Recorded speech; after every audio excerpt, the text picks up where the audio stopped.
The rain in the capital wasn't the gentle kind that washed the streets clean. It was the kind that plastered hair to foreheads and turned the cobblestones into a slick, treacherous mirror of the night sky. Ren pressed his thin jacket tighter against his frame, though it did little against the chill that had taken up permanent residence in his bone. He was 17, an age where most young men were joining guilds or apprenticing under masters, but Ren was a porter. Not even a porter with a promising future, just a pair of hands and a back strong enough to carry crates for a few copper coins a day. His class, if you could call it that, was Swordsaint, a label that might as well have been worthless, stamped on his forehead by the system itself. The sudden tremor beneath his feet nearly sent him sprawling into a puddle. Then came the roar. It wasn't the sound a beast made when it was hunting. This was the sound of something unleashed, something that knew its arrival meant death. Ren's blood turned to ice as a massive shape crashed through the rooftops 3 blocks away,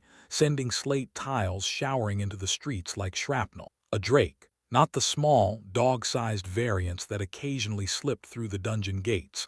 This was a fully grown specimen, its hide the color of rusted iron, its wings tearing holes in the smoke-gray clouds as it banked and screamed its fury at the city below. People scattered. Merchants abandoned their carts. Mothers snatched children from doorway. Ren should have run too. Every instinct screamed at him to find a hole and crawl into it until the world stopped ending. But his feet wouldn't move. Not because he was brave. Ren knew he wasn't brave. But because for one terrible, beautiful moment, he witnessed what true power looked like. A figure leaped from a balcony 3 stories up, a streak of silver against the gloom. He landed on a lamppost, using it as a springboard to launch himself directly at the drake's throat.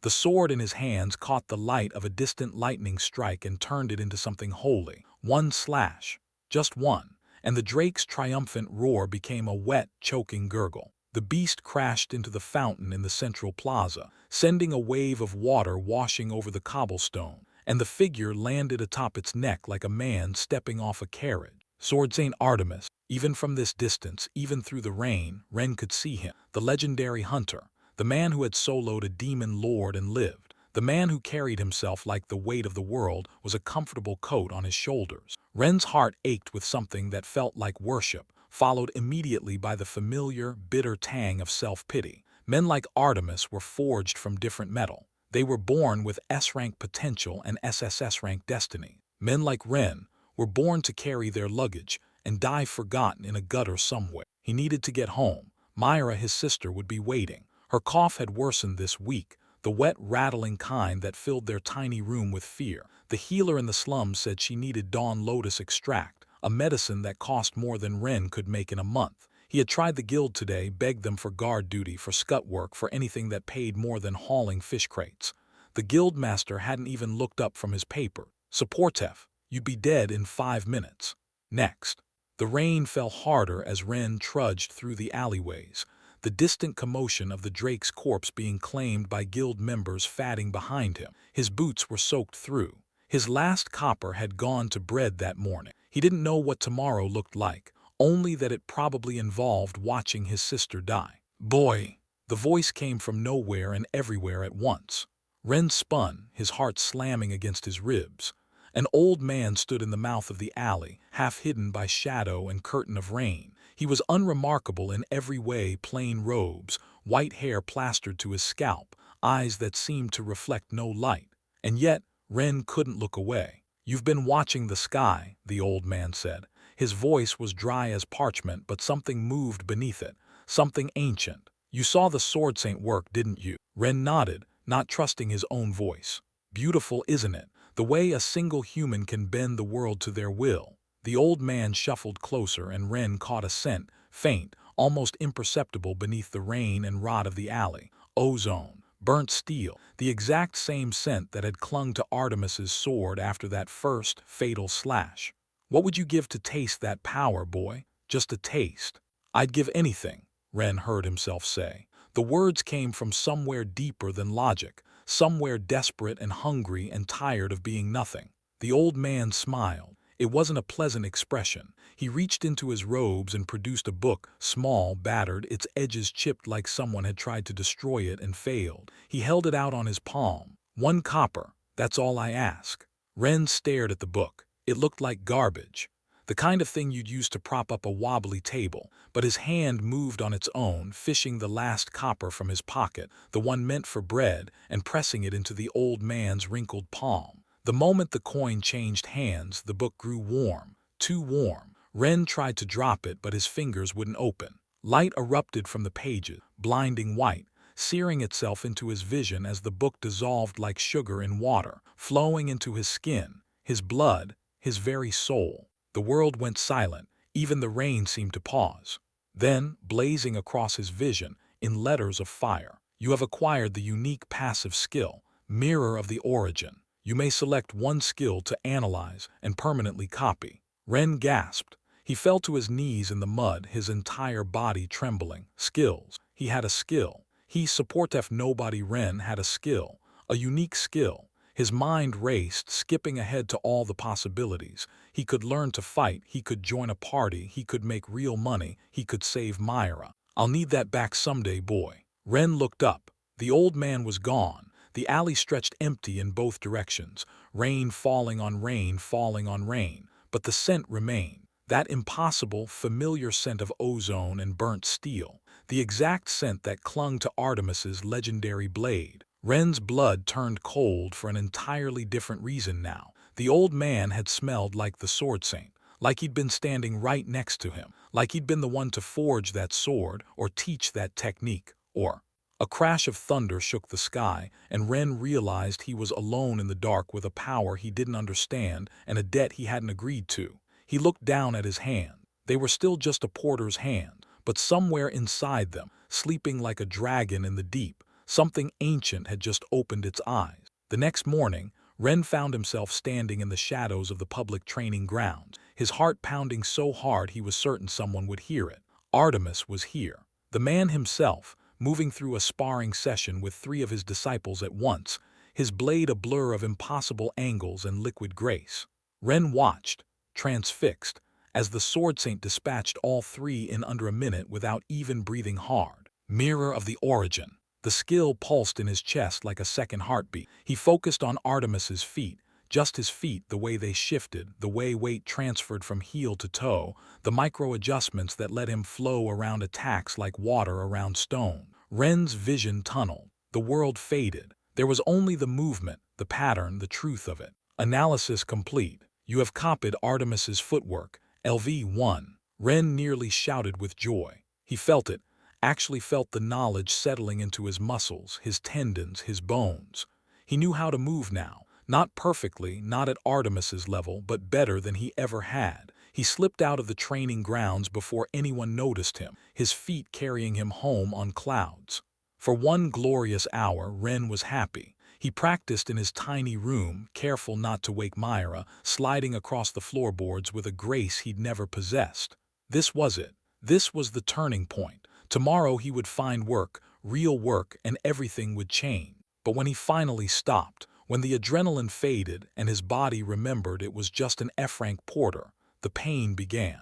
It started as a tremor in his calves. Then it became fire. His legs seethed, muscles cramping so violently that he bit through his lip to keep from screaming. He looked down and saw blood seeping through his trousers, capillaries bursting under the strain of supporting a technique his body was never meant to wield. Ren collapsed onto his cot, gasping, tears streaming down his face. The copied skill wasn't just draining his stamina, it was eating his life force. Every step he'd taken had cost him blood he couldn't spare. Myra stirred in her sleep, muttering something about the rain, and Ren forced himself to be still, to breathe, to survive the night. He had to get medicine. He had to, but now he couldn't even walk. Morning came eventually, and with it, a desperate plan. Ren dragged himself upright, using the wall for support, and limped toward the apothecary district. If he could just make it, if he could just explain, someone would help. Someone had to help. He made it 3 blocks before his legs gave out entirely. Ren collapsed in the middle of the street, his vision swimming, his body screaming. The world tilted sideways. Cobblestones rushed up to meet his face. And then, through the haze of pain and despair, he heard it.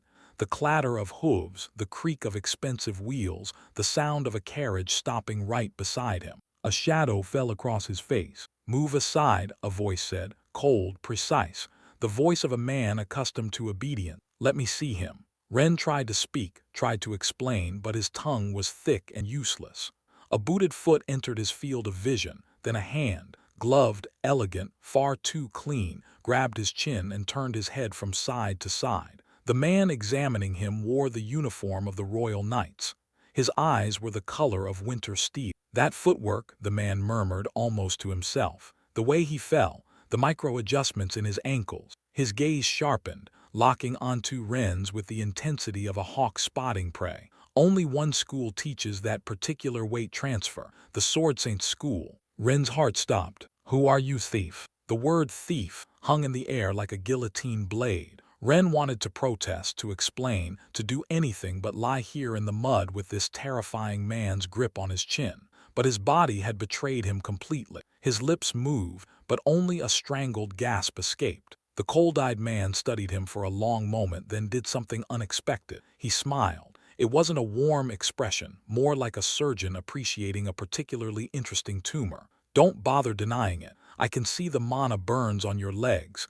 You've been using a technique your body wasn't designed for." He released Ren's chin and gestured to the carriage. "Put him inside." Two guards lifted Ren like he weighed nothing. He tried to struggle, but his muscles only spasmed in protest. The last thing he saw before the carriage door closed was the symbol emblazoned on its side, the royal crest crossed with a sword, and then darkness claimed him. Consciousness returned in waves. First the scent, expensive incense, the kind that cost more than Ren made in a year. Then the feel, silk sheets beneath his fingers, a mattress softer than anything he'd ever experienced. Finally, the sight, a ceiling painted with a mural of knights slaying a demon lord, gold leaf catching the light of a crystal chandelier. Ren shot upright, then immediately regretted it as his legs erupted in agony. He was in a massive bed, wearing clean clothes that weren't his, in a room that probably cost more than his entire slum. The door opened before he could panic further. Awake, the cold-eyed man entered, still in his immaculate uniform, still wearing that assessing expression. He carried a tray with bread, cheese, and a steaming cup of tea, which he set on the bedside table like this was a social call. "You're in my estate," he said, settling into a chair across from the bed. "I am Kale, commander of the Royal Knights, and you, boy, are in serious trouble." Ren's throat worked. I'm not a thief." "Save it." Kale's voice was calm, almost bored. "The Swordsaint's footwork is a classified technique. Teaching it to outsiders is punishable by death. Learning it without authorization is punishable by crippling." He tilted his head. "So I'll ask once and you'll answer honestly. Who taught you?" "No one taught me." The words burned on Ren's tongue. But how could he explain the old man, the skill book, the impossible power now living in his soul? Kale would think him mad. Or worse, he'd want the skill for himself. "I just got lucky," Ren whispered. "I watched him train, I tried to copy it. I didn't know it was illegal." Kale's expression didn't change, but something flickered in his eyes. Interest. "You're telling me you replicated a master-level technique just by watching, an F-rank porter with no combat class?" Ren nodded, not trusting his voice. Silence stretched between them. Then Kale laughed, a short, sharp sound with no humor in it. "Fascinating. Either you're the worst liar I've ever met or you're something far more interesting." He stood abruptly. "Get some rest. We'll test your theory tomorrow." The test, Ren discovered the next morning, involved a sparring ring and a trainee with obvious ill intentions. Kale had him brought to a private training hall, all polished wood and gleaming weapons racks, where a young man in knight trainee uniform waited with a spear. He was built like someone who'd never missed a meal in his life, and he looked at Ren the way a cat looks at a mouse. "Liam here is our newest recruit," Kale said from his observation perch. "Eager to prove himself. Show me your luck, boy." Ren's legs still screamed from yesterday's damage, but fear was a powerful motivator. He stepped into the ring, unarmed, and immediately regretted every decision that had led to this moment. Liam didn't wait for a signal. He lunged, spear thrusting straight for Ren's chest. Ren moved on pure instinct, the copied footwork firing through his ruined muscles. He dodged, barely, the spear tip whispering past his ribs. But the cost was immediate. Fire raced up his calves. He stumbled and Liam was already recovering, spinning the spear for a horizontal sweep. Ren jumped. His legs gave out midair. He crashed to the ground and Liam loomed over him, spear reversed for a downward thrust aimed directly at his heart. Time seemed to slow. Ren saw the killing blow coming, saw his death in the trainee's eager eyes, and something in his chest opened. The mirror activated on its own. Analyzing, basic thrust.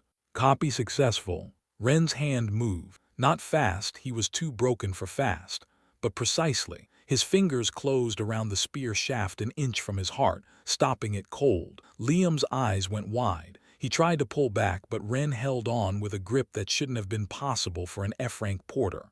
The training hall went silent. Kale was standing now, his cold eyes blazing with something that looked terrifyingly like delight. "Well," he said softly. "Well, well, well." The weeks that followed blurred into a nightmare of comfort and captivity. Kale made his offer that same day, live in the mansion as his research subject, and in exchange, Myra would receive the best medical care in the capital. Ren agreed. What choice did he have? But the gilded cage was still a cage. Ren spent his days in Kale's private training grounds, surrounded by knights who looked at him like a curiosity. He copied their skills, one by one, level by level, while Kale watched and took notes. Shield bash, swift strike, mana sense. Each skill settled into his soul like a new voice whispering in the back of his mind. Each one left him feeling slightly less like himself. The physical pain never stopped. His body was a cheap vessel trying to hold expensive wine, and every technique cracked him a little more. But the psychological toll was worse. At night, Ren lay in his silk sheets and listened to the whisper. The original owners of the skills he'd copied weren't just techniques, they were people. He felt fragments of them. The shield knight's stubborn pride, the striker's burning ambition, the mana sensor's endless paranoia. He was becoming a collage of dead men's personalities. The discovery that shattered everything came on a rainy Tuesday. Kale had left for a meeting, and Ren, bored, restless, desperate for answers, wandered the mansion's library. Most of the books were useless. Tactical treatises, lineage records, boring histories of noble houses. But one volume caught his eye. It was old, bound in cracked leather with no title on the spine, tucked behind a row of newer texts. Personal Journal of the 7th Commander. Ren opened it to a random page and wished he hadn't. The mirror carrier is progressing faster than anticipated. His soul is resilient, but even the strongest vessel cracks eventually. I've begun preparing the containment circle. When he reaches the critical threshold, we'll extract the skill and transfer it to a worthy host. The boy's death will be regrettable but necessary for the kingdom's security. The date was 3 weeks ago, 3 days after Ren arrived. He flipped pages frantically, heart hammering. The journal detailed decades of research, previous mirror carriers, all of whom had died once they'd copied enough skills. The final page was torn, but a blood-stained footnote remained, written in shaky handwriting that didn't match the rest. To master the mirror, one must first kill the original. The book slipped from Ren's numb fingers. Kill the original. Kill the person whose skills you copied. Artemis. He would have to kill Artemis to truly control this power. The door creaked behind him. Finding interesting reading material. Kale's voice was pleasant, conversational. Ren turned slowly. The commander stood in the doorway, his cold smile firmly in place. Behind him, 2 guards waited with chains. "I see you've reached the tragic chapter," Kale continued, stepping into the room. "Don't worry, I wasn't planning to kill you yet. You're far too useful." He gestured and the guards moved forward. "But I think it's time for a field test. The Crimson Tower awaits, and our little mirror needs to prove his worth." Ren didn't resist as the chains closed around his wrists. His mind was still reeling from the revelation. Kill the original, kill Artemis, or be killed himself. The Crimson Tower loomed on the edge of the capital like a finger of black glass pointing at the sky. Ren stood at its base, still in chain, while Kale explained the rules with the enthusiasm of a man discussing a favorite hobby. The tower has 100 floors. Each floor is a trial, monsters, puzzles, traps. Clear a floor, advance. Die inside and your body is never recovered. Kale patted Ren's shoulder like a fond uncle. "You'll enter at dawn. I expect you to reach at least floor 10. Don't disappoint me." The chains fell away. The door opened, and Ren stepped into hell. The first floor was goblin, a dozen of them armed with rusty blades and infinite malice. Ren fought with everything he had, The footwork to dodge, the thrust to counter, the bash to create space. His body screamed. His mana reserves, pitiful even after weeks of training, flickered and dimmed. But he survived. Second floor, more goblins. Third, orcs. Fourth, a trap room that nearly bisected him. Fifth, a dark elf archer who used him for target practice. By the ninth floor, Ren was running on empty. His borrowed sword had more nicks than edge. His legs trembled constantly. The whispers in his mind had grown louder, the original owners of his skills arguing over how to survive, how to fight, how to kill. He cleared the ninth floor by the skin of his teeth, collapsing beside the exit portal. His sword, finally giving up, shattered into a dozen pieces. Ren looked down at the broken hilt, then at the puddle of water beside him. Something floated in it. A book. No, a skill book, glowing faintly despite being submerged. Ren reached for it on instinct, and the moment his fingers touched the cover, a system window blazed across his vision. Berserker's Howl detected. This skill is incompatible with your soul. Copying it will cause severe mental corruption. Copy, yes, no. Ren stared at the options. His body was broken. His sword was gone. The 10th floor waited, and he had nothing left. The whispers in his mind grew louder, urging him to take it, to survive, to live. His finger pressed yes. The moment his finger confirmed the choice, the world dissolved into red. Berserker's Howl, LV1, flooded his veins like molten iron, and Ren screamed, not in pain but with it. The scream became a roar, and the roar became something primal, something that had no place in the body of an F-rank porter from the slums. His vision tunneled, his muscles bulged, and when he looked at the door to the 10th floor, he didn't see a trial anymore. He saw prey. The next hours existed only in fragments. A flash of ogre faces twisted in terror as he tore through them barehanded, the crunch of bone beneath his fists. Laughter, his own laughter, echoing off stone walls. And through it all, a presence in his mind that didn't belong to him. A massive, bearded warrior with wild eyes and blood on his teeth, laughing along with him. Yes, yes, feel it, boy. This is what it means to live. Ren tried to pull back, to regain control, but the berserker's joy was infectious. Why hold back? Why fear? Power was here for the taking, and everything in this tower deserved to die. Floor 11, 12, 13.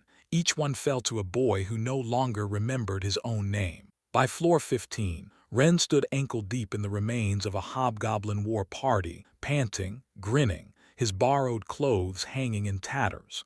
The berserker's presence had grown so strong that Ren could almost see him, a translucent figure hovering at the edge of his vision, clapping slowly. "Beautiful," the ghost whispered. "We're going to do amazing things together, you and I." "No," Ren's voice came out wrong, hoarse, animalistic. "Get out of my head. Your head, boy, this is my head now. You're just renting." The laughter followed him through floors 16 through 20, through a pack of shadow hounds and a mimic that tried to eat him, and a room full of spinning blades that should have turned him into mincemeat. Ren moved on instinct, on borrowed rage, on the berserker's centuries of combat experience flooding his nervous system like poison. When he finally emerged from the tower's exit on floor 20, the sun was setting. Ren didn't remember climbing the last 5 floors. He didn't remember anything after the blade room. He just stood there, swaying, as Kale's guards approached with a healing stretcher. Something inside him snapped. The guards weren't allies. They were enemies. They were here to chain him again, to study him, to kill him when he'd served his purpose. Ren's lips pulled back from his teeth in a snarl that wasn't entirely human. He lunged, and Kale stepped forward and punched him in the temple with enough precision to knock him unconscious, without causing permanent damage. Ren woke to the sound of argument, completely corrupted. The berserker's soul fragment is already merging with his. If he copies one more high-level skill, there won't be enough of him left to save. A woman's voice, clinical, cold. "Save?" Kale's voice, amused. "My dear healer, who said anything about saving? I just need him functional long enough to reach the Dungeon of Echoes." Silence, then softer. "He's a person, Commander, not a tool. He's a mirror carrier. He stopped being a person the moment he opened that book." A pause. "Don't heal the corruption. If he's going to become a puppet, let's make sure he's a useful one. Prepare the soul branding ritual." Ren tried to move, to protest, to fight, but his body wouldn't respond. He could only lie there, eyes closed, as footsteps approached and cold hands began tracing patterns on his chest. The branding felt like dying, not the quick death of a blade, the slow death of being erased. Ren felt something latch onto his soul, something with hooks and barbs and Kale's cold smile woven into its very fabric. The whispers in his mind, already chaotic, suddenly snapped to attention. The berserker's laughter cut off. The shield knight's pride went silent. Even the paranoia of the mana sensor faded to a dull hum. One voice remained, Kale's voice echoing directly in his soul. "You belong to me now." Ren opened his eyes. He was in his silk sheets again, in his gilded cage, but everything had changed. He could feel the brand pulsing in his chest like a second heart. He could feel Kale's will pressing against his own, ready to override anything he tried. The commander stood by the window, watching him with that cold, satisfied smile. "Good morning, puppet. We have work to do." The Dungeon of Echoes was a wound in the world. Located 3 days' travel from the capital, it predated the kingdom itself, a labyrinth of black stone that seemed to breathe, seemed to watch, seemed to hunger. Ren stood at its entrance with a party of Kale's most trusted knights, feeling the brand throb with every heartbeat. Retrieve the artifact, Kale's will pulsed. Kill anyone who gets in your way. Ren didn't want to kill anyone, but his legs moved anyway, carrying him into the darkness, while the knights flanked him like guards escorting a prisoner to execution. The dungeon twisted and turned, its corridors shifting when no one was looking. They fought shadows that bit and echoes that screamed and a giant serpent that nearly crushed 3 knights before Ren's copied skills carved it apart. But the real danger appeared on the 3rd day, deep in the dungeon's heart, where the air smelled of ozone and ancient magic. A party of rival adventurers stood in the chamber ahead, studying a pedestal that held a glowing crystal, the artifact, and at their center, a girl with silver hair and healer's robes that marked her as someone important. She turned as Ren's party entered, and her eyes widened. "You," her voice was soft but it carried, "you're tainted."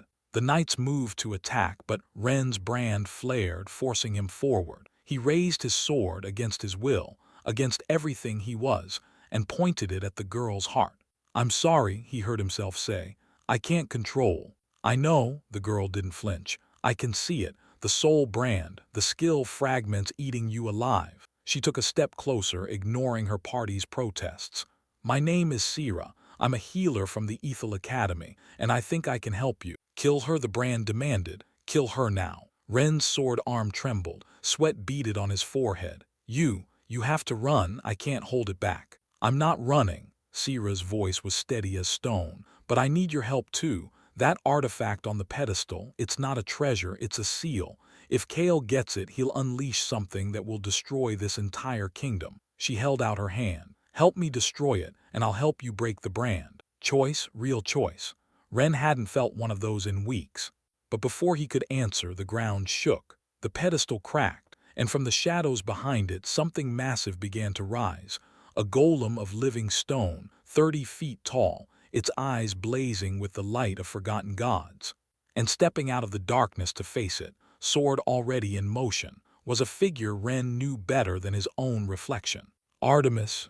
The Swordsaint moved like water, like wind, like something that had forgotten the concept of effort. His blade met the golem's fist and held, carving a trench in the stone that forced the monster back a step. He didn't even look at Ren, but his voice carried clearly across the chamber. "Destroy the artifact. Now, I'll hold this thing off." Sira grabbed Ren's arm. "We have to move." But Ren couldn't move, couldn't breathe, because Artemis was here and the diary's words were screaming in his mind. To master the mirror, one must first kill the original. The brand pulsed.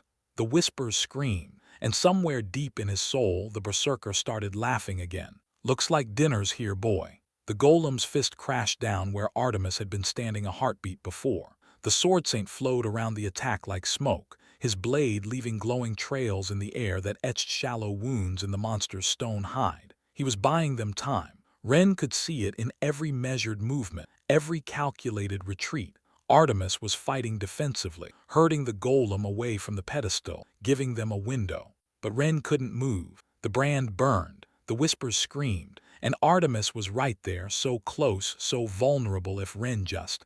No, The word escaped his lips before he knew he'd spoken it. Ren wrenched his gaze away from the Swordsaint and fixed it on Sira. The artifact. How do we destroy it? Sira's silver eyes widened for just a moment, surprised maybe that he'd chosen to fight the brand instead of surrendering to it. Then she was moving, dragging him toward the pedestal while her party members formed a defensive circle around them. The crystal is a vessel. It's containing something. I don't know what, but the energy signature is ancient. Wrong.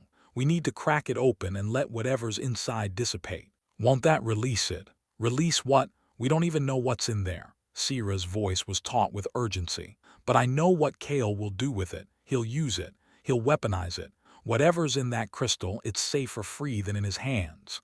The golem roared behind them, the sound shaking dust from the ceiling. Ren risked a glance back and saw Artemis standing atop the monster's arm, driving his blade into the joint where shoulder met torso. The Swordsaint was winning, slowly, methodically, inevitably, but even he couldn't fight forever. Ren reached the pedestal. The crystal pulsed with inner light, and up close he could feel it, a presence pressing against his mind, ancient and vast and sleeping. The mirror stirred in his chest, recognizing something, hungering for something. Beautiful, the berserker whispered. So beautiful, we should copy that boy, copy it in. Ren silenced the voice with an act of will, and raised his broken sword to strike the crystal. Wait! Sira's hand caught his wrist. Her face had gone pale. There's writing on the pedestal. It's a warning. Ren looked. Ancient script, worn by centuries, carved into the black stone. He couldn't read it, but Sira could, and her translation came out in a horrified whisper. Here sleeps the eye that saw the world's birth. Here dreams the hunger that will see its end. Break this seal and you invite the watcher to wake. Break this seal and you condemn all to be seen. The golem screamed, a different sound now, not rage but agony. Ren looked up to see Artemis's blade buried hilt-deep in its chest, light pouring from the wound. The Swordsaint wrenched his weapon free and leaped clear as the monster crumbled into rubble. He landed 20 feet away, breathing hard for the first time Ren had ever seen. His eyes found the pedestal, found Ren standing over the crystal, and something like fear flickered across that legendary face. Don't! Artemis's voice was raw. Boy, whatever you're thinking, don't. That crystal isn't just a seal, it's a cage. And what's inside has been waiting a very long time for someone to open the door. Kale will get it anyway, Ren said. He has my sister. He has my soul. If I don't bring him this artifact, Kale will destroy everything either way. Artemis sheathed his sword, a gesture of peace, of trust that made no sense given what Ren was. I know what you are. I know what you carry. I know because I'm the one who gave it to you. The world stopped. Ren stared at the Swordsaint, his mind refusing to process the words. You, the old man, that was. A test. Artemis's voice was heavy with something that might have been guilt. The mirror has to choose its carrier. I couldn't force it on anyone. It had to be accepted freely, given freely. So I wandered the capital in disguise, looking for someone desperate enough to take a chance on a battered old book. He met Ren's eyes. I found you. You used me. The words came out choked. You turned me into this. Into the only weapon that can save us. Artemis stepped closer, ignoring Sira's party raising their weapons. The mirror isn't a combat skill, boy. It never was. It's a collection skill. It gathers fragments of origin, the essential truth of powerful beings, so that when the time comes, one person can contain multitudes. One person can stand against what's sleeping beneath this kingdom. The crystal pulsed. The presence inside it stirred, as if reacting to Artemis's words. What's beneath the kingdom? Sira asked. Her voice was small. Something that predates gods. Something that fed on worlds before ours was even a spark in the void. Artemis's hand moved to his sword hilt again, but he didn't draw.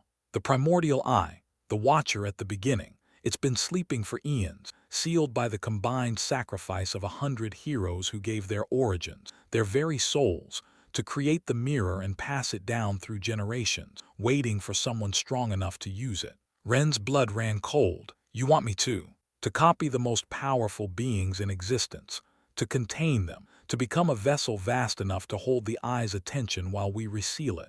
Artemis's gaze was unwavering. I didn't choose you because you were strong. I chose you because you were kind, Because the first thing you did with your power was try to save your sister. Because when the brand tried to make you kill me, you said no. The whispers in Ren's mind went silent. Even the berserker was listening now. I can teach you, Artemis said.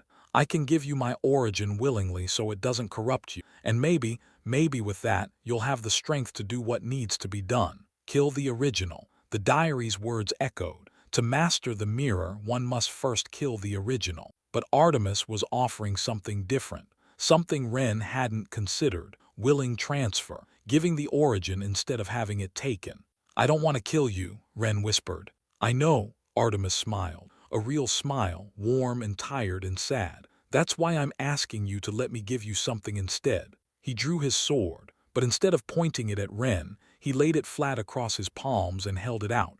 An offering, not a threat. The blade gleamed in the dungeon's half-light, and Ren saw his own reflection in the polished steel. He looked different than he remembered, harder, older, but his eyes were still his own. Take it, the berserker whispered, not mocking now, almost reverent. Take it, boy, he's giving you everything. Ren reached out. The moment his fingers touched the blade, Artemis's presence flooded into him. Not like the berserker's violent invasion, but like sunlight through a window. Warm, gentle, right.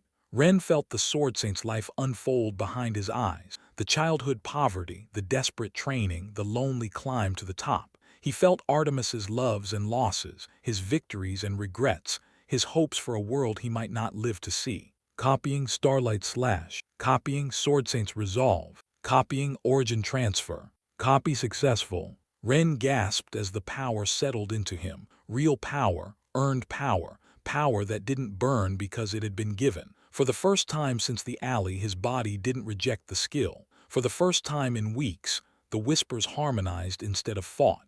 And then he saw it. Through Artemis's eyes, through the origin transfer, Ren saw what the Swordsaint had seen in his nightmares for 30 years. Beneath the kingdom, deeper than any dungeon, older than any god, an eye opened. Just one, massive beyond comprehension. It was made of darkness and hunger and a loneliness so profound it had become madness.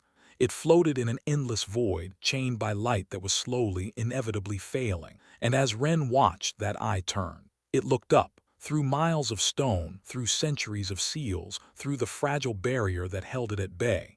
It looked directly at him. The vision shattered. Ren stumbled back, gasping, and found Artemis catching him with steady hand. The Swordsaint's face was pale, drawn, but his grip was iron. It saw you, Artemis said. It knows you exist now. That means we have less time than I thought. The ground shook. Not from the golem, from deep below, from somewhere that made the dungeon's walls weep dust and terror. The crystal on the pedestal cracked, just a hairline fracture, and from it emerged a whisper that was also a scream. You have a beautiful origin. I think I will eat you first. Sira grabbed Ren's arm. We have to go now. They ran. Artemis led, his borrowed origin singing in Ren's blood, guiding them through collapsing corridors and past screaming dungeon creatures that fled in the opposite direction. Behind them, the presence in the crystal grew stronger, more aware, more hungry. They burst from the dungeon entrance into moonlight. Ren gasped clean air, fell to his knees and looked back at the black stone archway. Something moved in the darkness beyond. Something vast. Artemis pulled him up. We have to get to the capital. Kale knows, he must know, that's why he wanted the artifact. He's not trying to release the eye, he's trying to control it. Control a primordial god. Sira's voice was incredulous. No, control the vessel it needs to manifest. Artemis's gaze locked on Ren. He wants you, the mirror carrier, the one being in the world with an origin flexible enough to contain that thing's attention. Ren's blood turned to ice. The brand pulsed on his chest, and for the first time he felt what it truly was, not just a leash but a locator. Kale knew exactly where he was. Kale had always known. He's going to use me, Ren whispered. One way or another he's going to. Then we get to him first. Artemis's voice was steel. We end this, tonight. They rode through the darkness, commandeering horses from a way station, pushing the animals faster than they should have gone. Ren felt the hours passing, felt the eye's attention growing heavier on his mind, felt the brand pulsing like a second heartbeat. Myra was in the capital. Myra was in Kale's grip, And Ren was racing toward a confrontation he wasn't ready for, with power he didn't understand, against an enemy who'd been planning this for decades.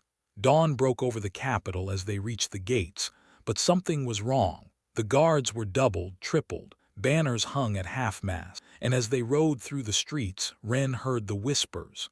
The Swordsaint is dead, murdered by some street rat. They're hunting him now.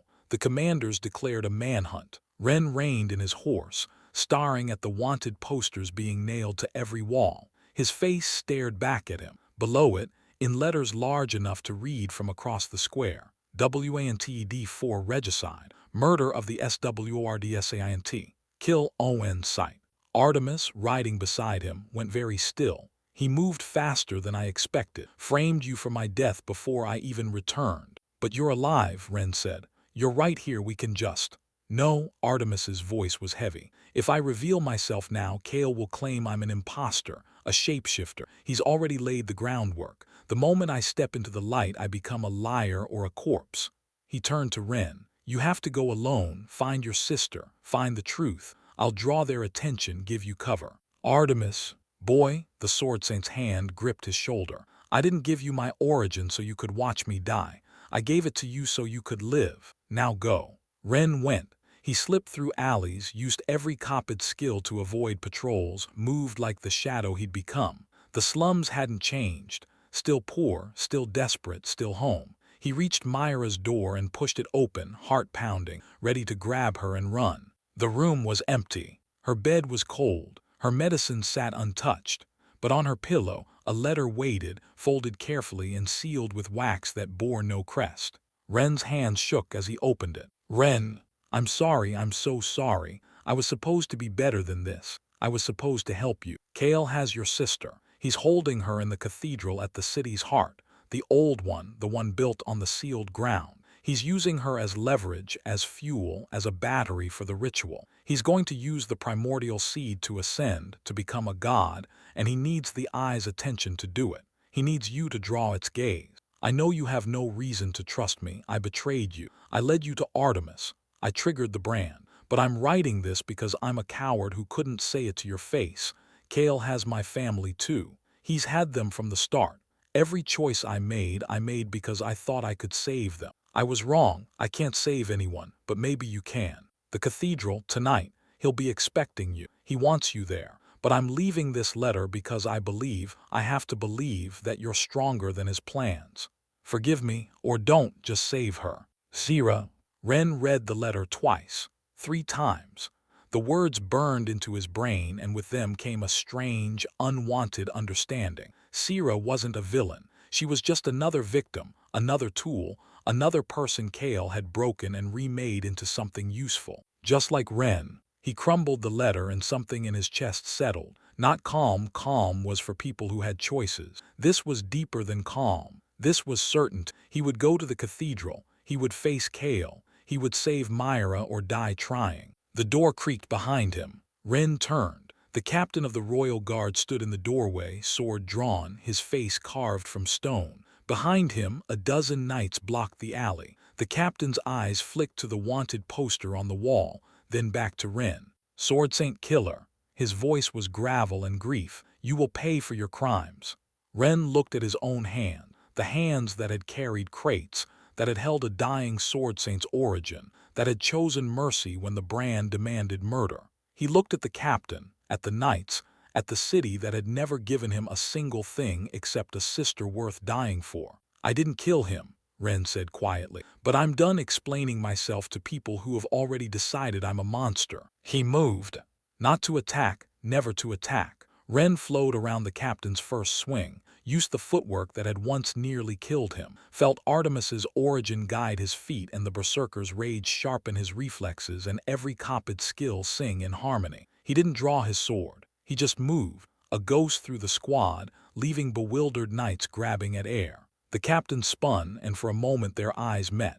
Ren saw the grief there, the genuine belief that he was avenging a hero, and he saw something else: doubt, just a flicker, just a crack. If you carry his will, the captain said slowly, then go, end the true traitor. Ren didn't wait for him to change his mind. He ran. The cathedral loomed at the city's heart, Ancient stone rebuilt 100 times over a foundation that had never been moved. They said the ground here was holy. They said no evil could touch it. They were wrong. Ren burst through the doors and stopped. Kale floated in the air at the altar, his body wreathed in light that came from somewhere wrong. The primordial seed was embedded in his chest, pulsing, growing, its roots spreading through his veins like parasites through a corpse. Below him, chained to the altar itself, Myra hung limp, alive, thank every god but barely. Sierra knelt beside her, hands glowing with healing light, tears streaming down her face. Ren, Kale's voice echoed, layered with something ancient and hungry. Right on time, I knew you couldn't stay away. Let her go. Ren's voice was flat. This is between us. Oh, but she's essential. Kale descended slowly, his feet touching the ground with unnatural grace. You see, the eye needs a focus, a vessel. You're the vessel it wants, but you're also the vessel it fears. Too many origins, too much will. Your sister, though, he smiled. She's pure, empty, perfect. The eye can use her to reach through, to touch this world, and once it does, I'll be there to drink its power when it arrives. You're insane. I'm visionary. Kale spread his arms. The eye will eat this world, yes, but I'll be standing behind it, drinking the overflow. I'll become a god on the ashes of everything, and you, little mirror, will watch. Ren drew his sword. The blade hummed with every skill he'd ever copied, every origin he'd ever touched. Artemis's calm, the berserker's rage, the shield knight's stubbornness, the striker's ambition. They were all him now, all one. Last chance, Kale. Kale laughed. Oh, this will be fun. He moved faster than should have been possible, the seed lending him speed that blurred reality. Ren met him mid-charge, and the cathedral shook with the impact of their blades. They fought through the pews, through the altar, through the sacred space that had never seen violence like this. Kale was stronger, faster, powered by something Ren couldn't match. But Ren had something Kale didn't. He had will. He had choice. He had the memory of a dying Swordsaint giving him everything and asking nothing in return. He combined 7 skills in a single motion: Artemis's footwork, the berserker's strength, the striker's precision, the shield knight's resilience, and 3 others whose names he'd forgotten but whose origins sang in his blood. The attack should have been impossible. It was impossible. It carved a line of red across Kale's cheek. Kale stumbled back, hand flying to the wound. He stared at the blood on his fingers, then at Ren, and for the first time, something like fear flickered in his eyes. You're not just copying anymore. You're creating. I'm done being your mirror, Ren advanced. I'm done being anyone's tool. I'm Ren. I'm Myra's brother. I'm the carrier of 100 origins and the only person standing between you and the end of the world. Kale's fear became a smile. Perfect, perfect. He raised his hand and the seed in his chest cracked. Then let's give the eye exactly what it wants. The crack widened. Light poured out. Not light, hunger, something that devoured light and left only darkness behind. The eye's attention, fully focused now, slammed into Ren like a physical force. He staggered, felt his origin scream, felt the berserker howl and Artemis's calm shatter, and 100 voices cry out in terror. And then a new voice spoke, not in the cathedral, in his mind. Ancient, vast, hungry. You have a beautiful origin. I think I will eat you first. The seed wasn't a power source.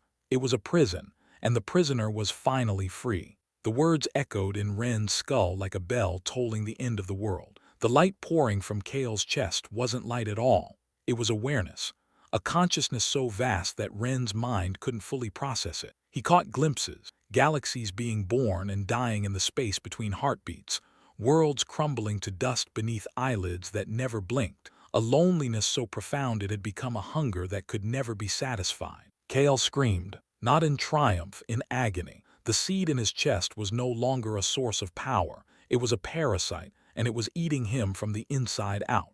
His skin cracked, light pouring through the fissures, and something moved beneath his flesh. Something that had been waiting a very long time to move again. You, Kale's voice was barely human now, layered with that ancient resonance. You said I would become a god. You promised. I lied. The voice came from everywhere and nowhere. It was amused the way a cat might be amused by a mouse's struggles. Did you really think a thing like me would share? Did you really think you could drink from an ocean without drowning? A pause heavy with contempt. You were always just the key, little man, the hand that turned the lock. Now step aside. Your betters are speaking. Kale's body convulsed. His eyes still his eyes for now found Ren's, and in them Ren saw something he never expected, terror, and beneath the terror a desperate plea. "Kill me," Kale whispered. Before I kill me." Ren's sword was in his hand. One strike would end Kale's suffering, would sever the seed's connection to this world, would. "Don't." Sierra's voice. Ren glanced back. She was still at the altar, still healing Myra, but her eyes were locked on him with desperate intensity. "If you kill him now, the seed releases completely. It needs a living host to anchor itself. Kill him, and it's free to choose another." Her gaze flicked to Myra, to the chains, to the unconscious girl who had no defenses against anything. Someone else. Ren understood. The seed would jump. It would find the nearest vessel, the nearest pure vessel, Sierra had said, and Myra was right there. Unconscious, defenseless, perfect. He lowered his sword. "Clever little things, aren't you?" The eye's voice was almost admiring. "But it doesn't matter. This body has hours yet. Hours in which I can learn and grow and feed. And when I'm strong enough, I'll take whichever vessel I please." Kale's body straightened, moving with a grace that wasn't his. The thing inside him tested its borrowed limbs. "It's been so long since I've walked in the world, so long since I've tasted fear." It looked at Ren, really looked, with eyes that were no longer Kale's, and smiled. "Yours is delicious, by the way. All those borrowed souls, all those borrowed fears, like a stew of terror. I'm going to savor every bite." Ren moved. He didn't plan it, didn't think. His body simply acted, launching forward with every skill he possessed, screaming in harmony. The sword swept toward Kale's neck, not to kill, but to separate, to sever the seed from the host before it could anchor deeper. Kale's hand caught the blade an inch from flesh. Not Kale's hand, the eye's hand. It held Ren's sword with contemptuous ease, and when it squeezed the blade, a good blade, a knight's blade, a blade that had seen him through a dungeon, shattered like glass. "Oh, little mirror," the eye's voice was gentle now, almost kind. "Did you really think borrowed power could touch me? I've eaten gods whose origins you couldn't comprehend. I've drunk the essence of stars. You are a candle flame trying to burn the sun." It backhanded Ren across the cathedral. He crashed through 3 pews, through the stone wall behind them, through the outer wall of the cathedral itself. Stone and dust and agony surrounded him as he tumbled into the night air, coming to rest in the square outside. Citizens screamed and scattered. Guards drew weapons and immediately regretted it. The eye followed. It walked through the hole in the cathedral wall like a man strolling through a garden, Kale's body moving with that terrible, inhuman grace. Behind it, Ren could see Sierra dragging Myra behind the altar, trying to hide, trying to protect. Futile. Everything was futile. "You know what I miss most?" the eye mused, stepping over rubble. "The screaming, not the loud screams, those are common, cheap. I miss the quiet screams, the ones people make when they realize there's no hope, when they understand, truly understand, that they're going to be nothing." It tilted Kale's head. "You're about to make that scream, little mirror. I can see it building." Ren pushed himself up. His body screamed. His origin screamed. Everything screamed. But he stood. "No," he said, "I'm not." The eye raised an eyebrow, Kale's eyebrow, on Kale's face, wearing an expression Kale had never worn. "Brave, stupid, but brave. I'll enjoy breaking that too." It moved, faster than sight. Ren didn't try to dodge, he couldn't. Instead, he did something else. Something Artemis had taught him in that moment of origin transfer. He opened himself completely. Every origin he carried, Artemis's calm, the berserker's rage, the shield knight's pride, the striker's ambition, the dozens of others whose names he'd never learned, he offered them. Not as weapons, not as shields, as bait. The eye strike stopped an inch from his face. It stared at him, really stared, with an intensity that made reality itself feel thin. "What are you doing?" "Giving you what you want." Ren's voice was steady, steadier than he had any right to be. "You said you wanted to eat me, so eat, take it all, take every origin I've collected. They're right here, waiting." The eye's hand trembled. For the first time, something like uncertainty flickered in those borrowed eyes. "You think I won't? You think I can't?" "I think you're hungry," Ren said.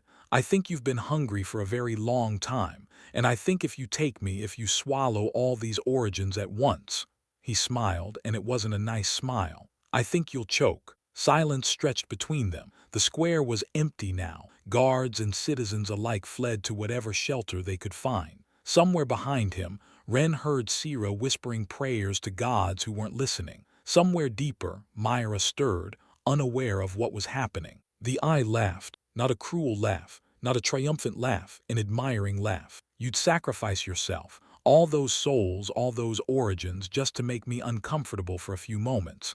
It shook Kale's head slowly. That's not bravery, little mirror. That's madness. That's love. Ren met its gaze. There's a difference. Something shifted in the eye's expression. Recognition, respect, or just the acknowledgement of a fellow traveler on the road of impossible choices. Ren couldn't tell, but for a heartbeat, just one, the hunger in those eyes dimmed. You would have been magnificent, it said softly. In another age, another world, you and I might have been. Something, not friends. That word is too small, but something. It stepped back, lowered its hand. I won't eat you. Ren blinked. What?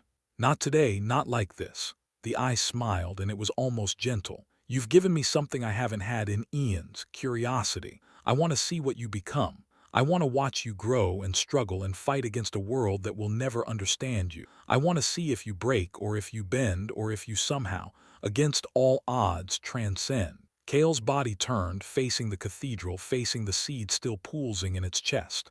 This vessel is dying. Your enemy's dying. I'll find another eventually, I always do. But for now, it looked back at Ren. For now, I'll wait, and I'll watch. And when you're ready, when you've collected enough origins to make a meal worth savoring, I'll come back. You'll destroy everything, Ren said. Eventually, probably, but not today. The eye's smile widened. Consider it a gift from one hungry thing to another. Light exploded from Kale's chest. Not the hungry light of before, something else, something almost peaceful. Kale's body crumpled, the seed cracking fully, releasing its prisoner into where? Ren didn't know. Into the void between worlds. Into the spaces between moments. Into whatever darkness had birthed it. Kale lay on the ground, twitching. The seed was gone. The eye was gone. And Ren was still standing. He didn't remember walking to the altar. Didn't remember falling to his knees beside Myra. Didn't remember Sira's hands on his shoulders, checking for wounds, crying with relief. He just remembered his sister's face, pale, drawn, but alive, and the way her eyes fluttered open when he touched her cheek. Ren, her voice was barely a whisper. There was a monster in my dreams.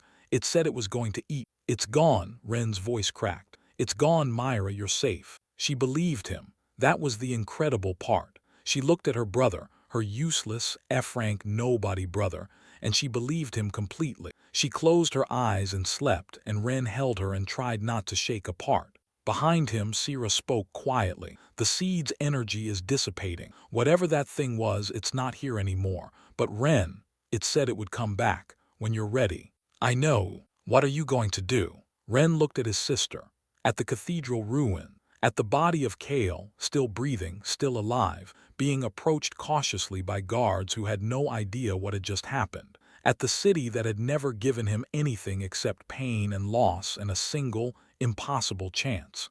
Get strong, he said. Get strong enough that when it comes back, I'm not just bait, I'm a trap. Sira was silent for a long moment. Then, softly, Artemis's origin, the berserkers, all the others, you really would have sacrificed them, sacrificed yourself. Yes. Why? Ren looked at her, and for the first time she saw something in his eyes that hadn't been there before. Not the desperate hunger of the slums, not the fearful obedience of the captive. Something else. Something that looked almost like peace.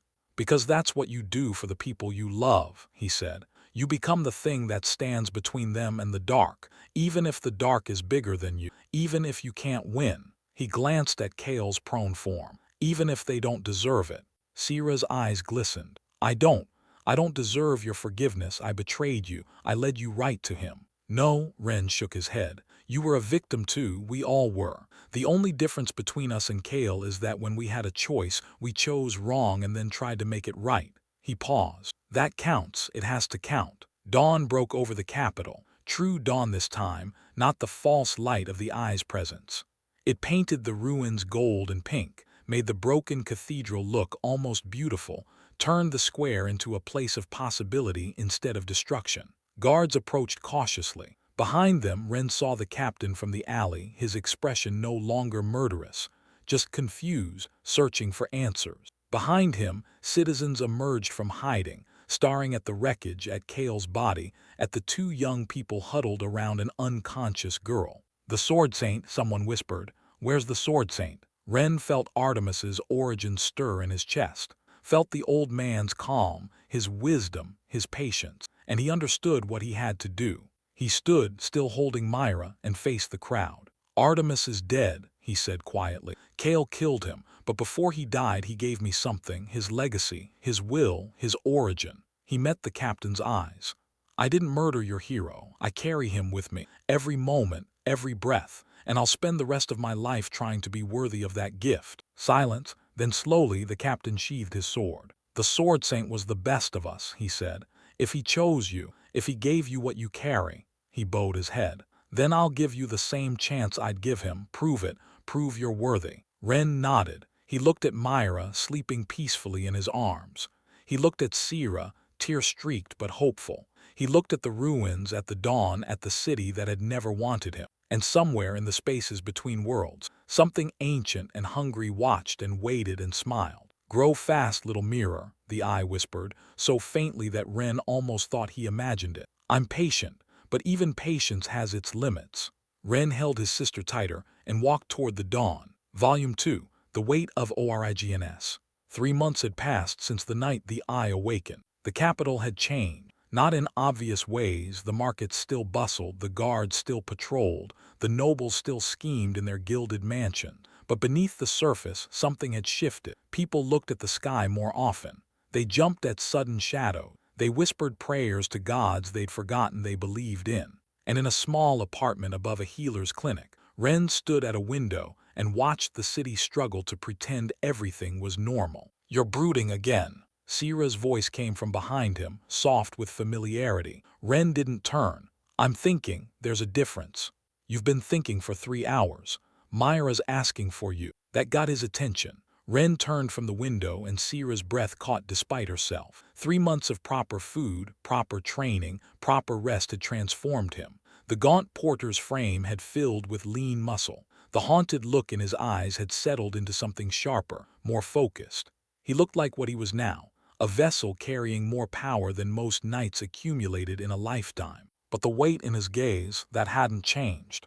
If anything, it had deepened. "How is she?" he asked, moving past Sierra toward the clinic's main room. "Better. The healers say another week, maybe 2, and she'll be strong enough to leave." Sierra followed him, her voice carefully neutral. "She asked about you every day while you were gone." Ren's jaw tightened. He'd been gone 2 weeks, the longest he'd been away since that night, training with the captain and what remained of the Royal Knights, learning to control the origins, learning to merge them instead of just collecting them, learning to become the weapon the eye had decided to wait for. He found Myra propped up in bed, a book open in her lap, her face still too pale but infinitely better than the gray unconsciousness of 3 months ago. When she saw him, her whole face lit up. "Ren, you're back." She held out her arms, and Ren crossed the room in 3 strides to pull her into a gentle hug. "Did you bring me anything?" "Spoiled brat," he murmured into her hair, but he was smiling. "I brought you a new book,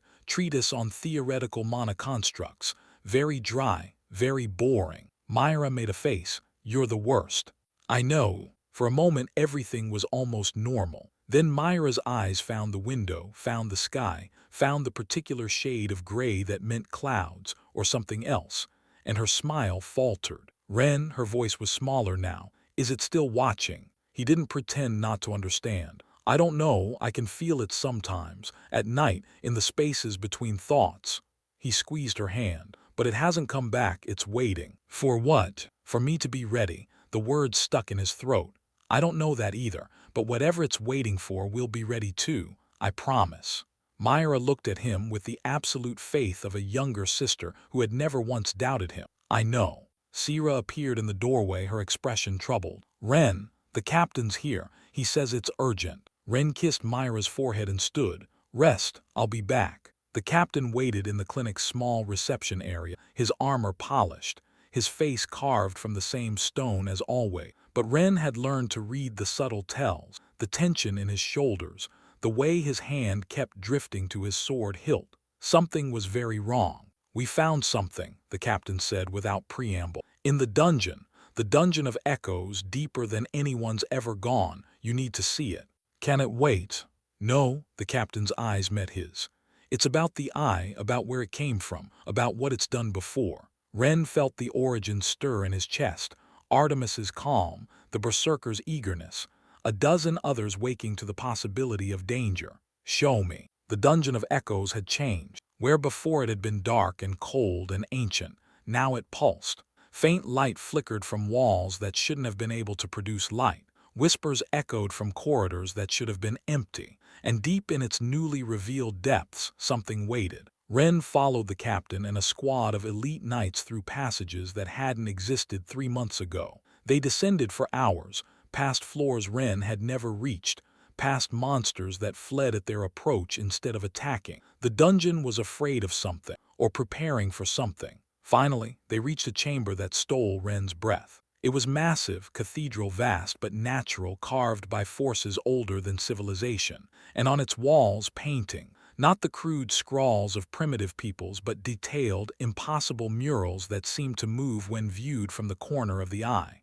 They told a story, a history, a warning. The first mural showed a world being born, not from light or divine will but from darkness, from the eye. It had created everything and everything had worshipped it. The second showed the eye growing tired, bored. It had made the world for company, but company wasn't enough. It wanted more. The third showed the eye feeding, not on food or power, but on origins, on the essential selves of the beings it had created. It ate them and grew larger and more lonely and more hungry, a cycle that could never end. The fourth showed rebellion, beings, not gods, not mortals, something in between, rising up, binding the eye, sealing it in the seed that Kale had found. But the binding required sacrifice. 100 heroes gave their origins willingly, becoming empty vessels, dying so that the eye would sleep. The fifth mural showed the heroes' origins, their mirrors being passed down, waiting, gathering, preparing for the day the eye would wake again and need to be bound once more. Ren stared at the final image. It showed a figure standing before the eye, arms outstretched, light pouring from them into the hungry dark. The figure's face was blank, a placeholder waiting to be filled. "You," the captain said quietly. "It's you, it's always been you. The mirror isn't a weapon, it's a key, and a cage." Ren couldn't look away from the mural. From the figure that was him, would be him, had to be him. "There's more," the captain said. He led Ren to the final wall where the paintings grew darker, more urgent. These showed what happened if the binding failed, the eye consuming everything, not just the world but the concept of the world, erasing it from existence so completely that it had never been. "No second chances," Ren whispered. "No," the captain's voice was heavy. "If you fail, there's nothing left to save, not even memories." Ren looked at his hand, the hands that had carried crates, that had held his dying sister, that had accepted a battered book from a mysterious old man. They were the same hands, still just a porter's hand. But what they carried now was the weight of everything. "We need to go back," he said. "I need to train, I need to collect more origins, I need to be ready." "The eye said it would wait until you were ready," the captain pointed out. "If you rush, if you take in too much too fast, then I'll burn out." Ren's voice was flat. "I know, but if I'm not ready when it comes back, everyone burns, including Myra, including you, including everything." He turned from the murals. "I'd rather burn out trying than watch everyone I love get erased." The captain studied him for a long moment. Then slowly he nodded. "There are others, carriers of origins you don't have. Some will give willingly, some won't." He paused. "Some you'll have to take from." Ren's stomach turned. "Kill them." "No, defeat them. The origin transfers when the original acknowledges your superiority. It's not murder, it's conquest. But it means fighting people who have done nothing wrong except be born with power you need." Ren thought of Artemis, of the gentle way the Swordsaint had given his origin, of the berserker's violent invasion, of all the whispers in his mind, some harmonious, some still fighting. "I'll find a way," he said. "I'll make them understand. And if they won't?" Ren didn't have an answer. 6 months passed, then a year. Ren traveled the continent, seeking carriers of powerful origins. Some gave willingly when they heard his story. The berserker's descendant, a young woman who'd inherited her ancestors' rage but wanted no part of it. She surrendered her origin with relief, and Ren felt the berserker's presence in his mind grow stronger, more complete, almost peaceful. Others fought. A sword saint from a distant kingdom, proud and unyielding, who saw Ren as a threat to be eliminated. Their battle lasted 3 days, ranged across mountains and through valleys, until finally Ren stood over him with blade at his throat and offered him a choice. The sword saint chose surrender, and his origin joined the chorus. Some died before he could reach them. Some vanished, taking their origins into hiding. Some had already been taken, by Kale's remnants, by organizations that saw the coming war and wanted to control its outcome, by forces Ren didn't yet understand. Through it all, the Eye watched. Ren felt its attention like a weight at the edge of his consciousness, patient, curious, waiting. It spoke to him sometimes in dreams, in the spaces between waking and sleeping. "You're collecting quite a library. 12 now, 13. That one's interesting. I ate his grandfather," he screamed beautifully. "Hurry up, little mirror. Even my patience has limits." Ren ignored it as best he could. He trained, he fought, he collected, and when he returned to the capital between journeys, he spent time with Myra, watching her grow stronger, watching her become someone he barely recognized. A young woman with her own dreams, her own ambitions, her own life. "You can't protect me forever," she told him once, a year and a half after that night. "I'm not a child anymore. I know. So stop looking at me like I'm going to disappear." Ren tried, he really did, but every time he looked at her he saw the altar, the chains, the way she'd hung there helpless while the Eye stirred in its prison. He couldn't unsee it, couldn't forget. "You're carrying too much," Sierra told him that same night after Myra had gone to bed. They sat on the clinic's roof, watching stars that might not exist tomorrow. "The origins, the responsibility, the fear. It's going to crush you. Then I'll get crushed." Ren's voice was tired. "Long as it happens after I save everyone." "That's not how it works." Sierra's hand found it. "If you break before the Eye comes back, everyone's dead anyway. You have to take care of yourself too." Ren looked at their joined hands, at the woman who'd betrayed him, then saved him, then stayed when she could have run, at the friend he hadn't expected to find, at the something more that neither of them had names for. "I don't know how," he admitted. "I've spent my whole life taking care of other people.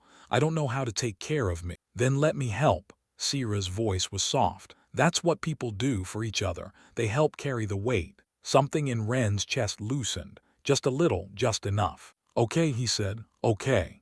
2 years after the Eye woke, Ren felt it coming. He was in the northern reaches, tracking an origin that had eluded him for months, when the familiar weight at the edge of his consciousness suddenly sharpened, became focus, became attention. "Little mirror." The Eye's voice was amused, almost affectionate. "I hope you're ready. I'm bored of waiting." Ren stopped in the middle of a frozen plain, his breath misting in air so cold it should have killed him. Around him, the world went silent. No wind, no animal sounds, no heartbeat of the earth itself. Just the weight of something ancient and vast pressing down on everything. "How long?" he asked aloud. 3 days, maybe 4. I've found a suitable vessel, stronger than the last. Less breakable." A pause. "I'll meet you at the capital. That's where your sister is, isn't it? That's where your heart lives." Ren's blood turned to ice that had nothing to do with the cold. "You touch her, and I'll." "You'll what? Kill me?" The Eye laughed, and the sound shook reality. "You can't kill me, little mirror. I'm forever. I'm always. The best you can do is put me back to sleep, and even that will cost you everything." The weight lifted.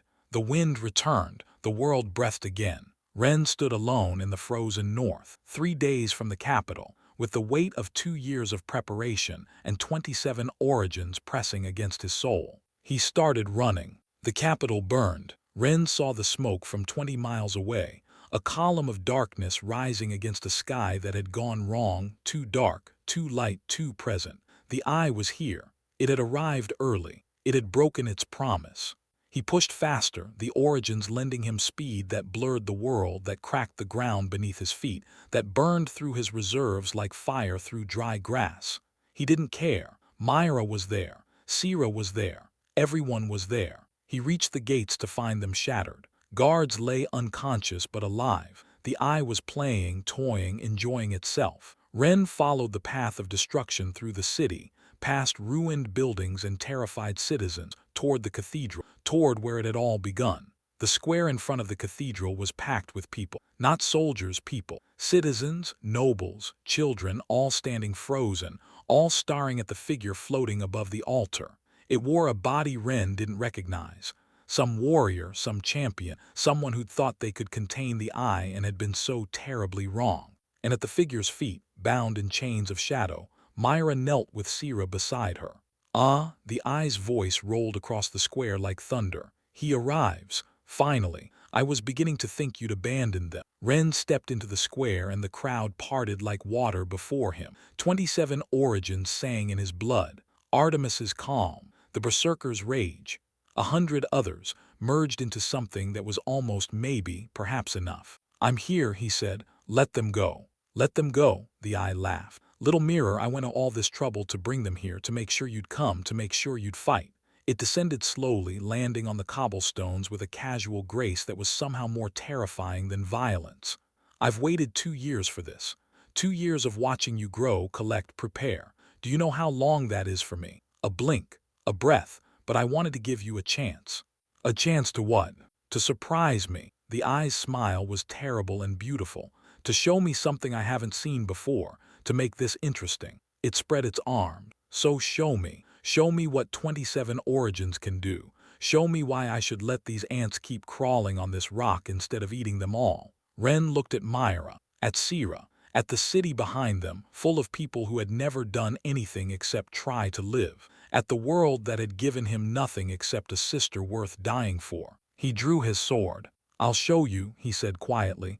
I'll show you everything. The eye's smile widened. Finally, finally. And the world ended. The first strike came from everywhere and nowhere. Ren didn't see it, he felt it, Artemis's instinct screaming a warning, a heartbeat before impact. He moved, the combined footwork of a dozen masters carrying him sideways, and the cobblestones where he'd stood simply ceased to exist, not shattered, not destroyed, erased. A perfect hemisphere of nothing where stone had been. Good, the eye clapped with genuine delight. You're paying attention, that's more than most. Ren didn't respond with words. He answered with steel. 27 origins surged as one, and Ren became a blur that should have been impossible. He crossed the distance in less than a heartbeat, sword aimed at the eye's throat. Not to kill, never to kill, but to distract, to wound, to prove that this vessel could be hurt. The eye caught the blade between 2 fingers. Pretty. It examined the steel with casual interest. Fast, precise, but you're still thinking like a mortal, still bound by mortal limitation. It flicked its wrist, and Ren went flying, not thrown, flung, as if reality itself had rejected him. He crashed through a building, then another, then embedded himself in the third. When he pulled himself free, the eye was waiting.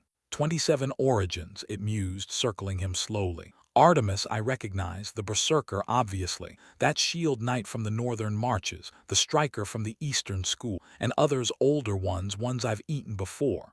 It tilted its borrowed head. They're screaming, you know, in there. They remember me. They remember what it feels like to be consumed. Ren ignored the whispers in his mind, the fear, the memories that weren't his, the desperate urge to flee. He focused on his breathing, on the sword in his hand, on Myra, still chained, still watching with eyes that held more faith than he deserved. You talk a lot, he said, for someone who claims to be eternal. The eye's smile flickered. Just for a moment, just enough. Careful, little mirror. I'm trying to enjoy this.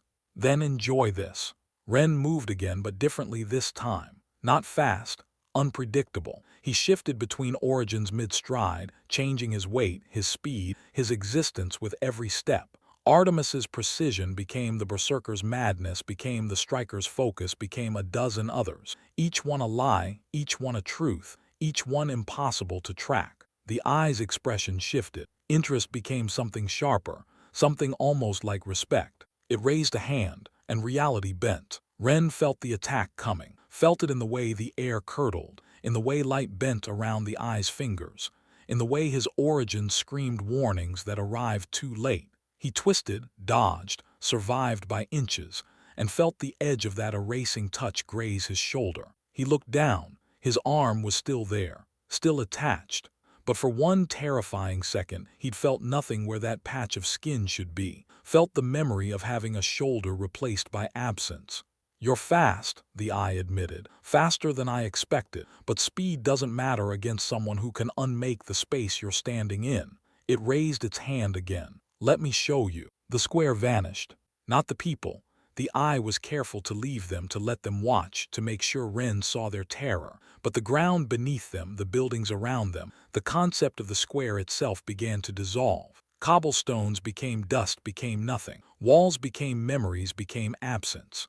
The crowd screamed and scattered, and Ren watched his home crumble into void. "Myra!" He launched himself toward her, toward the altar that was already starting to fade, toward his sister who was looking at him with those eyes full of faith. The eye stepped into his path. It wagged a finger. "Watch first, then react, that's the proper order." It snapped its fingers and the dissolving stopped. The square was gone, just a perfect hemisphere of nothing, ringed by the buildings that had surrounded it. And in the center, on a tiny island of stone that hadn't yet been erased, Myra and Sira knelt in chains, untouched but utterly trapped. "You see," the eye sounded almost kind, "I could have erased them, easily. But then you'd have nothing to fight for, nothing to lose, and where's the fun in that?" Ren's vision went red. The berserker surged forward, and for once, Ren didn't hold him back. He let the rage fill him, let it burn away the fear and the doubt and the careful control he'd spent 2 years building.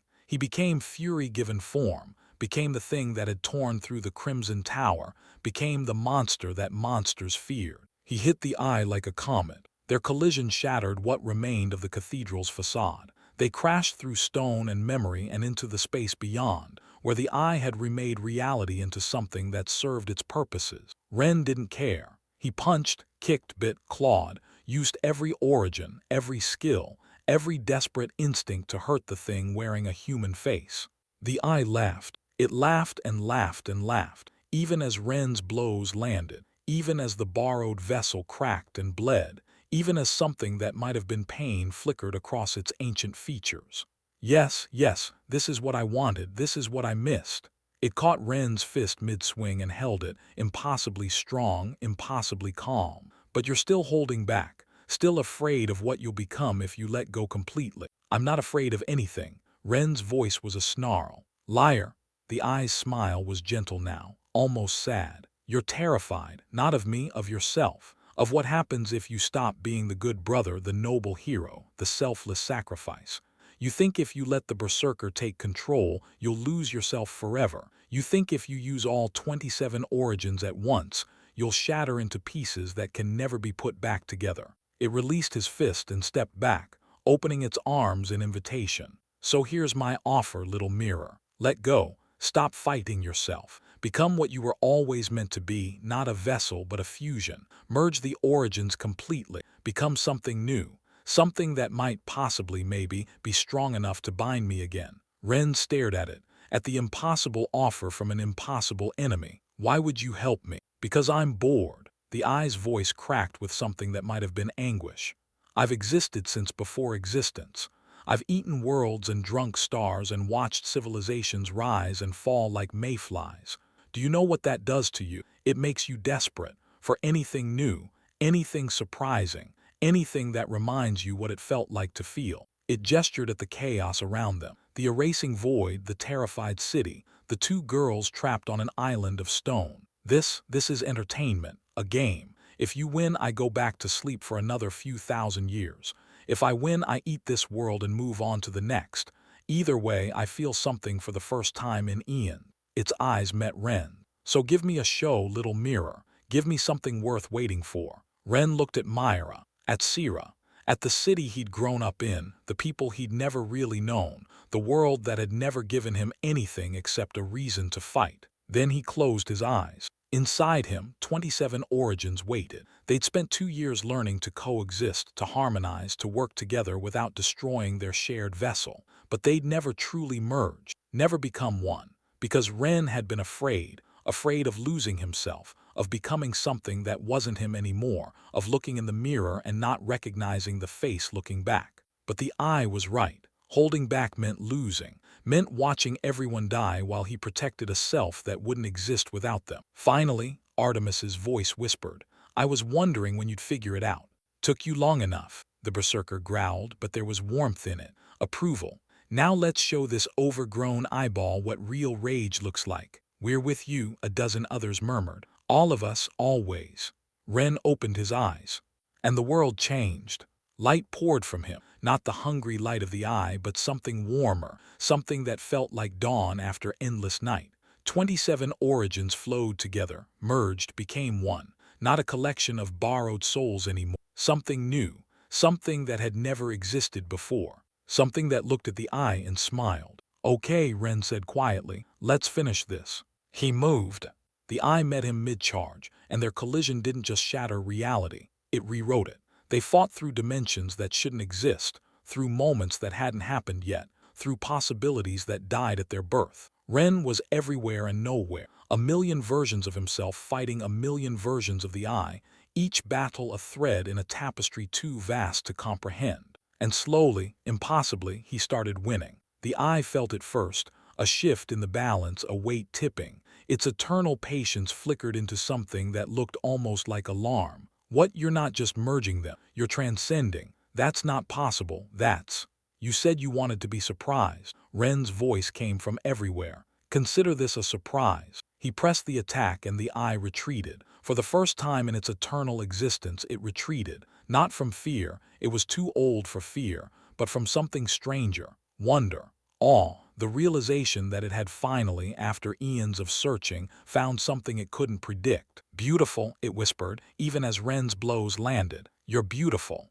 The binding began. Ren didn't know how he knew the ritual. It was in the origin, in the collective memory of 100 heroes who'd done this before. He spoke words that had no meaning, traced patterns that existed only in the spaces between thoughts, poured everything he was into the cage that would hold the eye for another age. The eye didn't resist. It could have. Ren felt that, even as the binding tightened. The eye was ancient beyond comprehension, powerful beyond measure. It could have shattered him, could have erased everything and started over. But it didn't. It just watched and smiled and accepted. "Thank you," it whispered as the light consumed it, "for reminding me what it feels like to hope." The eye vanished. The void closed. And Ren stood alone in a square that was slowly, painfully rebuilding itself, surrounded by people who had no idea what had just happened. He fell to his knees. Myra's arms were around him before he hit the ground. Sierra was there too, her healing light already probing for wounds, finding none but sensing the deeper damage. The cost of merging 27 souls into one, the weight of becoming something that had never existed before. "Ren," Myra's voice was choked. "Ren, please, please be okay." He opened his eyes. They were different now, not just his eyes, but something more, deeper, older, carrying echoes of lives that weren't his but had become his. "Hey, little sister." His voice was rough, but it was his, still his. "Told you I'd come back." Myra sobbed and held him tighter. Above them, the sky cleared. The sun emerged, and somewhere in the spaces between worlds, an ancient presence settled into its cage and smiled, dreaming of the day it would wake again and see what its little mirror had become. Epilogue: The Weight of Tomorrow. 1 year later.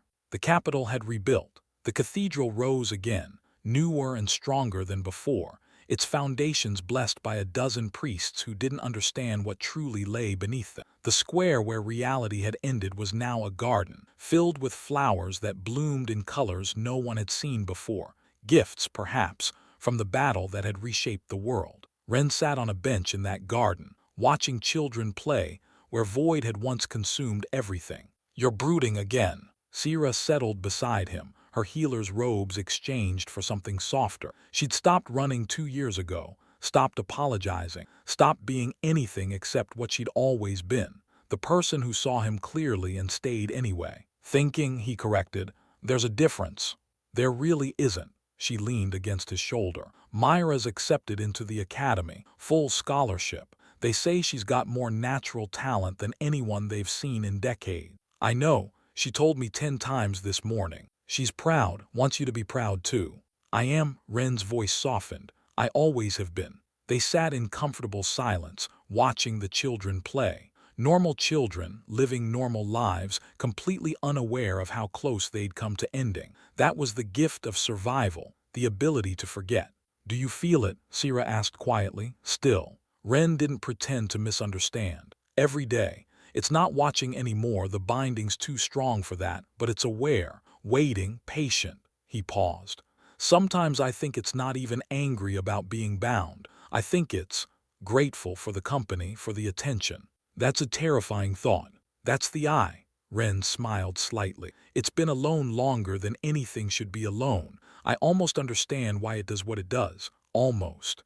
Sierra was quiet for a moment. Then, "The origins, the 27, are you still, you?" Ren considered the question. It was the one everyone wanted to ask but rarely did. The one he'd asked himself every night for the past year. "I'm more than I was," he said finally, "but less too. The berserker's rage, I feel it, but it doesn't control me. Artemis's calm, it's mine now, not borrowed. They're all part of me, but I'm the one who decides what parts get used." He looked at his hands. "I'm Ren, just more, with more memories, more experiences, more weight, but still Ren." Sierra nodded slowly. "And when the eye wakes again, then I'll be ready, we'll be ready." He glanced at her. "The Academy's been training new carriers. The captain's been rebuilding the knights.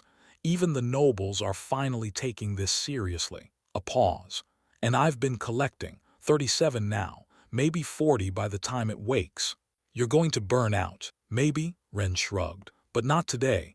Today I'm going to watch my sister become a student, and tomorrow I'm going to train, and the day after that I'm going to find more origins, more allies, more ways to be ready." He squeezed her hand. "That's the trick, isn't it? Not knowing if you'll win, fighting anyway." Sierra leaned her head on his shoulder. "I'm glad I stayed." "Me too." The sun set over the garden, painting everything gold. Somewhere in the distance, Myra's laughter rang out as she said goodbye to friends who'd never know what she'd survive. Somewhere deeper, in a cage that spanned dimensions, an ancient eye dreamed of the day it would wake and see what its little mirror had become.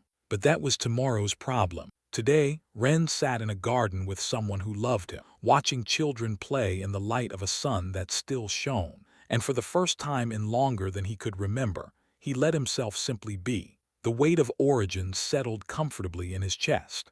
The whispers of 100 souls became a quiet hum, background noise to the melody of the present.